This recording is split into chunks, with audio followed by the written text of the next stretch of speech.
And welcome back to the Prospect Hub. We're going to go through a bunch of prospects here. Basically, the MetsMiners.net nail list of the best prospects, 20-16. So 16 to 20. And it's infields, all infields. That's what it says. Before we get into this video, I need you to hit the subscribe button.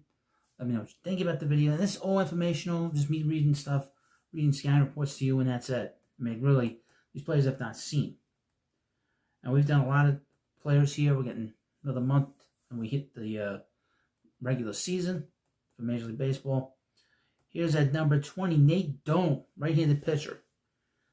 Nate Dohm, and he was drafted last year, is a high-velocity, solid upside pitcher the Mets took in the third round of the 2024 MLB draft.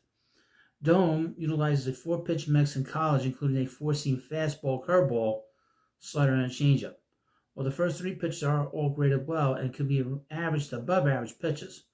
Changeup lags behind. Dohm was able to lean into his fastball, and it's carried to put collegiate hitters away.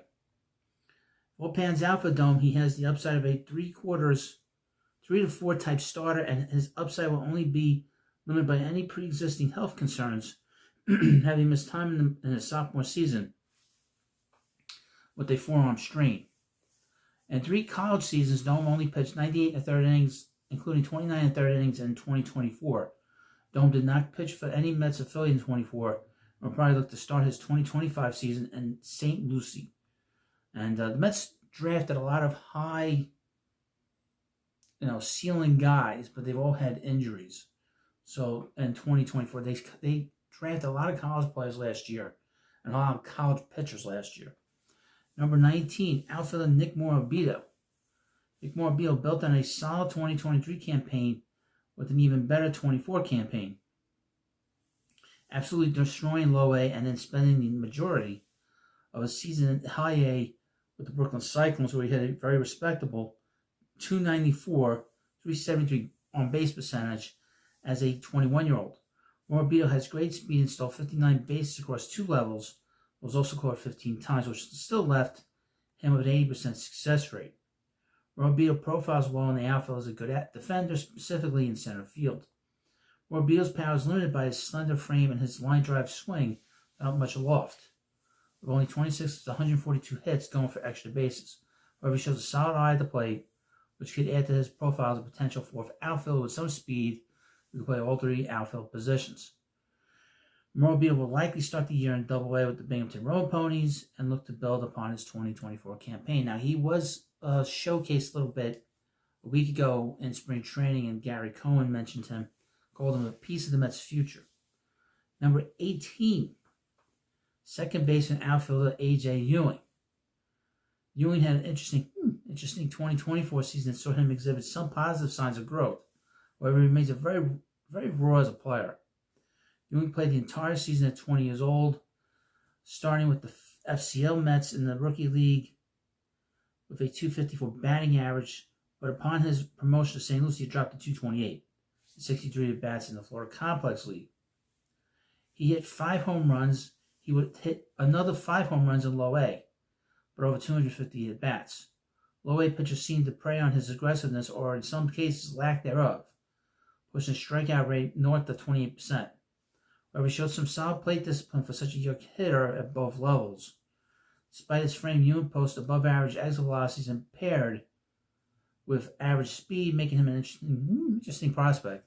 Ewing, who was drafted as a second baseman, saw his time split pretty evenly between center and second for a handful of games in left field. While he's still young, he will probably repeat the season in St. Lucie and look to refine his approach. Number 17. Second baseman, shortstop, Marco Vargas. Marco Vargas was the prize in the 2023 draft between the Mets and the Marlins that sent David Robertson to Miami and returned Vargas and first baseman Ronald Hernandez. Vargas had shown an extremely advanced eye at the plate prior to the trade in 2023 and continued to show that his knowledge of the strike zone was beyond his years. Unfortunately, things did not go as planned, as Vargas missed the majority of the 24 season with various stints on the injured list, with different injuries for Low A St. Lucie. Defensively, Vargas played shortstop and second, just about evenly with 6 games at third base. While Vargas at the moment is an average defender at short, he may profile better at second as a high on-base percentage hitter who can steal 20 bases and potentially get to 10 to 15 home runs as he continues to grow into his power and learn which pitches to drive. Right now, Vargas has more approach than results. Well, he's got to stay healthy. That's the big thing. I mean, the Mets had got just crushed with injuries last year. So especially the everyday players. At number 16, shortstop Trey Snyder. They drafted him last year. He's one of the few high school players they drafted. Trey Snyder was the Mets' 5th round pick, and they went nearly $1 million over slot to buy him out of his college commitment to the University of Tennessee. Mets aggressively started him in low A St. Lucie in over 22 bats at 182. Snyder currently profiles as shortstop thanks to smooth movement, good reactions, and strong arm. However, as he continues to grow, he may become too big to play shortstop.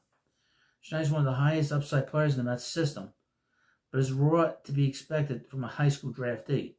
Despite this, the Mets will more than likely start him in St. Lucie yet again.